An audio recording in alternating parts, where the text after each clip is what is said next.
Pourquoi Satan s'est battu pour le corps de Moïse après sa mort? Dans l'histoire de l'humanité, peu de personnages se distinguent autant que Moïse. De prince à berger, il devint ensuite prophète, défiant un empire, guidant une nation et devenant le canal de la loi divine qui a façonné des civilisations nées dans un monde où même son souffle était un acte de rébellion. Moïse sortit des roseaux du Nil, sauvé d'une mort certaine par la même famille qui cherchait à mettre fin à sa vie. L'histoire de cet homme n'est pas seulement celle de la libération et de la justice, mais aussi enveloppée de profonds mystères. Les jours de Moïse furent marqués par le miraculeux, et son départ de ce monde, que le Deutéronome rapporte à l'âge de 120 ans, ne diminua ni sa vue ni sa force. Deutéronome 34 verset 7. Le plus mystérieux de tous, personne ne connaît encore aujourd'hui son lieu de sépulture, Deutéronome 34 verset 6.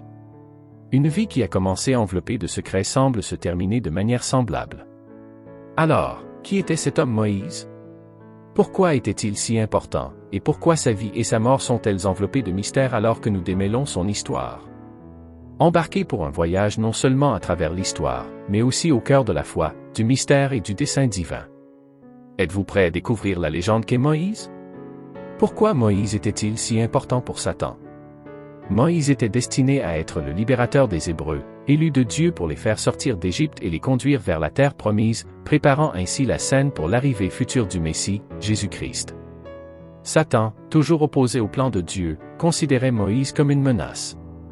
Si Moïse pouvait être arrêté, peut-être que le plan divin plus large pourrait être contrecarré dans la grande lutte cosmique entre le bien et le mal.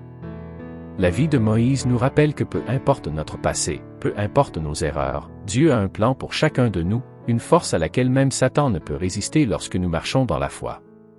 Moïse, une fois adulte, refusa d'être appelé le fils de la fille de Pharaon, choisissant plutôt d'être maltraité avec le peuple de Dieu que de jouir des plaisirs éphémères du péché. Hébreux 11 versets 24 à 2. La mort de Moïse était celle de l'homme qui avait presque mené une nation entière vers sa terre promise, mais qui n'a pas pu y entrer à la dernière minute.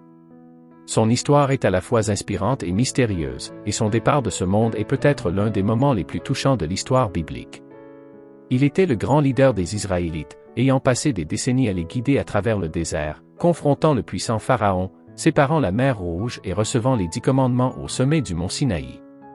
Malgré tous ses exploits incroyables et les épreuves de foi qu'il a surmontées, il ne fut pas autorisé à entrer dans la terre promise avec le peuple qu'il avait si diligemment guidé. Pourquoi Moïse n'est-il pas entré dans la terre promise? Moïse, le grand chef qui les avait guidés hors d'Égypte, ressentit le poids des attentes du peuple, sachant que Dieu avait été avec eux à chaque étape du processus, fournissant de la manne du ciel et de l'eau des rochers. Mais en ce jour particulier aux eaux de les frustrations de Mariba ont pris le dessus sur Moïse. Les gens se plaignaient, demandant pourquoi il les avait fait sortir d'Égypte seulement pour les conduire à la mort, eux et leurs enfants ainsi que leur bétail, par la soif, Exode 17 verset 3. Ému par leurs cris, Moïse se tourna vers Dieu cherchant des conseils. Le Seigneur lui parla, lui disant de prendre le bâton et de rassembler l'assemblée avec son frère Aaron, puis de parler au rocher devant leurs yeux pour qu'il verse son eau, Nombre 20. Cependant, face à la colère de la foule, Moïse perdit son jugement et, au lieu de parler au rocher comme Dieu lui avait demandé, il le frappa 2 fois avec son bâton, et de l'eau jaillit alors que le peuple se réjouissait du miracle devant eux. La voix de Dieu résonna dans l'oreille de Moïse, lui reprochant de ne pas lui avoir suffisamment fait confiance pour l'honorer comme saint aux yeux des Israélites, et lui déclarant qu'il ne conduirait pas cette communauté dans la terre promise, Nombre 20 verset 12. Dans les plaines de Moab, avec la vallée du Jourdain s'étendant devant lui, Moïse gravit le mont Nebo. De là, Dieu lui montra l'étendue vaste de la terre promise, depuis Galade jusqu'à Dan, un pays où coulait le lait et le miel, un lieu que les Israélites avaient rêvé depuis des générations. Moïse vit de ses propres yeux la beauté de cette terre, mais il comprit également qu'il n'y entrerait jamais. La Bible nous dit que Moïse, le serviteur du Seigneur, mourut dans le pays de Moab, selon la parole du Seigneur. Il fut enterré dans la vallée du pays de Moab, en face de Beth-Péor, mais personne ne connaît sa tombe jusqu'à ce jour, Deutéronome 34 versets 5 à 6. Dieu lui-même prit soin de Moïse jusqu'à ses derniers instants, témoignant du lien spécial qu'il partageait. Mais la partie la plus intrigante réside dans l'absence de monuments, de grandes tombes ou de sanctuaires pour marquer son dernier repos. Moïse, qui avait souvent montré de l'humilité, fut enterré d'une manière humble. L'emplacement de sa tombe reste un mystère, caché par Dieu. La dispute sur le corps de Moïse, mentionnée dans l'épître de Jude, est un message court mais puissant exhortant les croyants à rester fermes dans leur foi et à lutter sincèrement pour la foi qui leur a été une fois livrée. Après la mort de Moïse, une dispute éclata sur son corps. Satan, l'adversaire, vit une opportunité et s'approcha de l'endroit où le corps reposait pour tenter de motiver les fidèles. Mais même l'archange Michel, lorsqu'il disputait avec le diable à propos du corps de Moïse, n'osa pas lui-même le condamner pour calomnie, mais dit « Que le Seigneur te réprimande » Jude 1 verset 9. Bien que les raisons exactes pour lesquelles Satan se battait pour le corps de Moïse ne soient pas clairement définies, certaines interprétations suggèrent une profanation ou une tentation vers l'idolâtrie. Les justes se tinrent pour défendre le corps de Moïse, mais même face à un adversaire aussi puissant, Michel n'a pas recouru à des malédictions ou à des disputes mesquines. Au lieu de cela, il répondit avec une déclaration puissante qui soulignait l'autorité ultime de Dieu. En quelques mots, Michel rappela à Satan que ce n'était pas à nous de décider ou de juger, mais que le sort du corps de Moïse, comme toute chose, reposait entre les mains du Seigneur. La vie de Moïse nous enseigne beaucoup de choses, la foi, le leadership, la persévérance et l'intimité d'une relation avec Dieu. Mais sa mort nous rappelle que même les plus grands parmi nous sont finalement entre les mains de Dieu, et parfois les mystères qu'il laisse derrière lui sont les leçons les plus profondes de toute relation. Moïse entretenait une relation incroyablement intime avec Dieu. Cette proximité était évidente dans divers passages où Dieu parlait directement à Moïse, face à face, comme on parle à un ami, Exode 33 verset 11.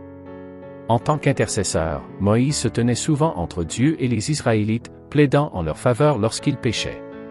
Son dévouement et sa relation étroite avec Dieu sont mis en évidence dans des passages tels que celui où il déclare « Mais maintenant, s'il te plaît, pardonne leurs péchés, sinon, efface-moi du livre que tu as écrit. » Exode 32 verset 32. Un autre élément intrigant est la référence à la transfiguration dans l'Évangile selon Matthieu, 17 versets 1 à 3, où Moïse apparaît aux côtés d'Élie et de Jésus. Cela suggère qu'il a été élevé ou traduit au ciel, ce qui aurait pu être un obstacle pour Satan, cherchant à contester le témoignage de la puissance de Dieu sur la mort. La dispute sur le corps de Moïse pourrait également avoir été motivée par plusieurs raisons symboliques. Tout d'abord, Moïse représente la loi, et son corps aurait pu être un trophée symbolique pour Satan, revendiquant ainsi une victoire sur l'accusateur de la loi. De plus, en tant que leader fidèle, humble et obéissant, Moïse était une figure cruciale dans le plan de Dieu, et Satan aurait pu chercher à contester ou à saper son héritage et son influence. En fin de compte, la foi de Moïse était son lien essentiel avec Dieu. Sa vie était marquée par une foi immense, bien qu'il ait parfois connu des moments de doute et de désobéissance. Malgré ses imperfections, Moïse reste un exemple de foi et de fidélité, et sa relation étroite avec Dieu fait de lui une figure importante dans le récit biblique. La preuve de l'affirmation de Satan sur les réalités spirituelles, tout comme celle de Moïse, démontre la réalité de la volonté et du pouvoir de Dieu, ainsi que la lutte pour son corps souligne la véritable bataille spirituelle entre le bien et le mal. La valeur du juste Moïse était cruciale dans le plan de Dieu pour les Israélites, qui étaient des précurseurs de Jésus de nombreuses façons. Satan, s'opposant toujours au plan de Dieu, aurait pu chercher à profaner ou à abuser du corps de Moïse pour démoraliser les Israélites ou pour déformer leur vision de Dieu. Certains théologiens spéculent que la dispute sur le corps de Moïse pourrait être une préfiguration des thèmes de la résurrection et de la future bataille contre la mort. L'apparition de Moïse aux côtés de Jésus lors de la transfiguration, Matthieu 17 versets 1 à 3, indique qu'il est vivant et bien en présence de Dieu. Ainsi, la dispute sur son corps peut être vue comme la dernière tentative de Satan pour revendiquer la victoire sur un serviteur de Dieu, une victoire qu'il ne remporterait jamais. Bien que les détails exacts des motivations de Satan pour vouloir le corps de Moïse restent un mystère, cette histoire sert de rappel potentiel des batailles spirituelles qui se déroulent au-delà de la perception humaine. Elle souligne l'importance de la foi, de la confiance en Dieu, de sa souveraineté et de la nécessité d'être vigilant contre les attaques de l'ennemi. Prière. Père Céleste, nous venons devant toi aujourd'hui en méditant sur l'histoire où l'archange Michael a combattu avec le diable pour le corps de Moïse, rappelant ainsi les batailles spirituelles qui se déroulent dans les royaumes invisibles. Seigneur des royaumes, nous reconnaissons que beaucoup d'entre nous font face à des luttes et des défis cachés dans notre vie quotidienne. Nous savons que l'ennemi cherche à voler, à tuer et à détruire, mais nous nous reposons aussi dans l'assurance que tu es venu nous donner la vie et la vie en abondance, Jean 10 verset 10. Nous prions pour avoir la force de tenir bon contre les adversités et les tentations qui viennent à notre rencontre. Puissions-nous nous rappeler que celui qui est en nous est plus grand que celui qui est dans le monde. 1 Jean 4 verset 4. Garde nos cœurs et nos esprits en Jésus-Christ, et que nous soyons toujours enracinés dans ta parole et dans ta vérité. Nous demandons ta protection sur nos vies, nos familles et nos communautés, que l'ennemi cherche à revendiquer ce qui t'appartient. Rappelons-nous de la victoire que nous avons en Christ dans les moments de doute et de faiblesse. Aide-nous à exercer l'autorité que nous avons en toi. Nous abandonnons nos angoisses, nos peurs et nos incertitudes à toi, en espérant que tu travailles toutes choses ensemble pour notre bien. Au nom puissant de Jésus-Christ, notre Sauveur, nous prions. Amen.